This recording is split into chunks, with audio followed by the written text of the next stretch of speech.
Just really tear me up that I keep seeing posts of kids being like, why did teachers think that we could type a 5 paragraph essay in under an hour? Bro, we were writing essays by hand. Yes, as someone who worked for many years in childcare and has a lot of teacher friends noticing the same thing, the literacy crisis, especially in children, is really bad, and we do need to keep talking about it. Because for consecutive years now, it's not getting better. Reading and math scores keep hitting new all-time lows. This year now, only 35% of high school seniors were testing at a proficient reading level. Yes, I do think that this insane decline in critical thinking and reading skills is what divides us older Gen Z from the younger Gen Z in this department, and that's concerning. People always ask me why and what can we do. We've talked about a lot of the studies and factors as to why they think this is happening. I'm going to now address what we can at least try to do. One of the things they found is that over half of adults have below a sixth grade literacy level themselves. And they found, I'm guilty of this as well, a huge percentage of adults have stopped reading books, and children model after what adults do, and it's really important to be encouraging children to be reading in the home. That's step one. Take away the iPad and encourage more reading time at home.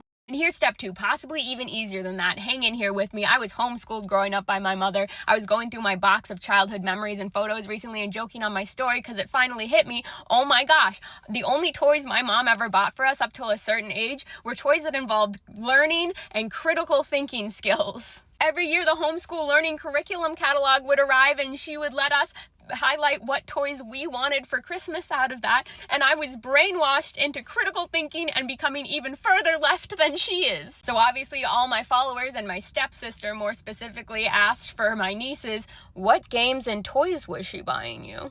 The two main ones were, the first off, I remember board games, word games, and riddle things, right, that had your brain trying to draw conclusions from presented evidence. But we were also a huge video game family, right? Tony Hawk, Halo, Mario, you name it. So she was like, okay, I'll buy them educational video games. So now we are sitting outside half-priced books on the quest this holiday season to find the best educational video games to get my nieces. Try and help save them from the literacy crisis. But today we found 3. I'll give you the hack right out of the gate. Anything you can find by The Learning Company or from Scholastica, we owned all of them growing up. We would spend hours on them. So for starters, I found this SpongeBob-based typing game by The Learning Company a pretty good find, because I know they're not teaching typing in schools anymore, which is concerning. This one's grades 3 through 6, so a little bit older, but it's a trivia game, which sounds pretty fun. And last but not least, not a Learning Company game, but a 101 Dalmatians themed reading and spelling game. Went to a couple half-price books and Goodwills, and I haven't yet found any of the ones I'm specifically looking for, which is the Jumpstart series, so if you see them around, you know where to find my P.O. box.